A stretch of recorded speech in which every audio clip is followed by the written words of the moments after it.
The Global Citizenship and Sustainability program started in 2013 with the purpose of fostering cross-cultural exchange, analyzing sustainability, and supporting cultural resilience. The program, based in the state of Sarawak, Malaysia on the island of Borneo, works with university partners UNIMAS, which stands for the University of Malaysia, Sarawak, and UCTS, which is University College of Technology, Sarawak, to engage collaboratively with the Penan and Iban communities.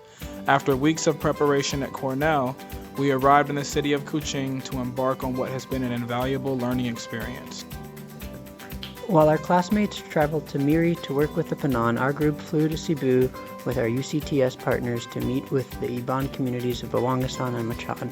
When we arrived in Sibu, Professor Daniel and Professor Gary of UCTS gave us an introduction to Sibu, taking us to the Sibu Cultural Heritage Museum and welcomed us to the UCTS campus. UCTS is very committed to promoting sustainability and development. Walking around the campus with their students, we learned more about their commitment to their mission of education and service. We even got to spend time with Dr. Tariq and several UCTS students. Our UCTS partners were important to building relationships with the Iban communities throughout our time in Sibu. The Iban are the biggest indigenous group in Sarawak, making up over 30% of the population of the state. During our time in Bawangasan and Machan, we visited different longhouses and had a chance to interact with members of the Iban community. In Bawangasan, we were welcomed by Mac and his family, spending 3 days with him and learning about Iban culture. We learned many crucial things from our interactions with Mac, like how there are more than 18 types of Gawai. Gawai, or Gawai Dayak, more specifically as we learned, is a festival celebrated every year on June 1st. Iban from every community return home to the longhouses to celebrate with their family and friends. On our second night in Bawangasan, we performed a traditional Iban dance, Ernjat, taught to us by Mac to show to the community who had gathered in the longhouse that night. On our last day in Bawangasan, Mac explained how to make the cultural drink tuak, which is rice wine. The tuak plays a special role in Iban culture. Visitors are welcome with tuak when they enter a bilik, and it is an important part of Iban rituals such as gawai and miring, in which it might be poured onto the tenju as an offering to God. When we arrived in Machang, we met with Laila and several Tuaruma at Pusat Internet, who gave us valuable input for the community products. Our visit to the longhouses of Tuairuma Mayang and Tuairuma Bajau were another highlight of our experience in Sibu. In Tuairuma Mayang's longhouse, we asked what it meant to be Iban, and she quickly replied, the longhouse. Sitting in the ruai with the members of the longhouses, we asked about longhouse governance and learned that in Machang, all of the Tuaruma are nominated and elected by the longhouse members.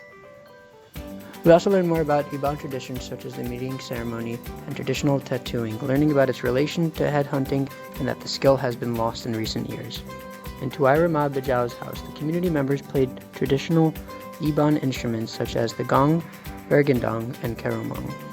One community member even performed the warrior dance, or najat.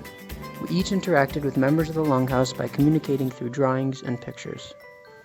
The communities of Bawangasan and Machan were so welcoming and open, and I am grateful I had the opportunity to learn so much about their culture, their relationships to each other, and their hopes for the future. My experience with the community has broadened my understanding of the meaning of resilience. I now know that resilience works hand in hand with change, and the community has shown me just how powerful the ability to adapt while maintaining identity can be. Through my experiences interacting with community members from Bawangasang and Machang, I've gotten to see firsthand the value of community-based research and was able to participate in a meaningful cross-cultural exchange of knowledge. This program taught me about parts of the world I didn't know before. From where I come from, there is no exposure to Southeast Asia, and it is a great privilege to facilitate the beginning of a learning revolution in my community that is based solely on my positive experience. Terima kasih, Bawangasan. Thank you to all the community members who spoke with us and taught us so much about Iban culture, specifically Embark Aktani, Libao, Nunong, and Dekamina, and to McCarthy Jindao and his family for inviting us into their homes. Terima kasih, Machang. Thank you to Pusat Internet and to the longhouses of Tuaruma Mayang and Tuaruma Bajau. We appreciated the enthusiasm of everyone who gathered in the Ruai to meet with us. Terima kasih UCTS. Thank you to Professor Gary, Professor Daniel, and Dr. Tariq. for facilitating our learning, introducing us to Sibu, and helping us to build relationships with the Iban communities in Buangasan and Machan. Terima kasih Yunamas. Thank you for your support and your welcome from faculty and students alike. Lastly, we would like to thank Cornell for supporting our educational experience. Thank you to the Natural Resources Department, the Public Service Center, Engage Cornell, the Office of Global Learning, the Office of Academic and Diversity Initiatives, the CALS Alumni Association, the Southeast Asia Program, and the American Chemical Society for funding.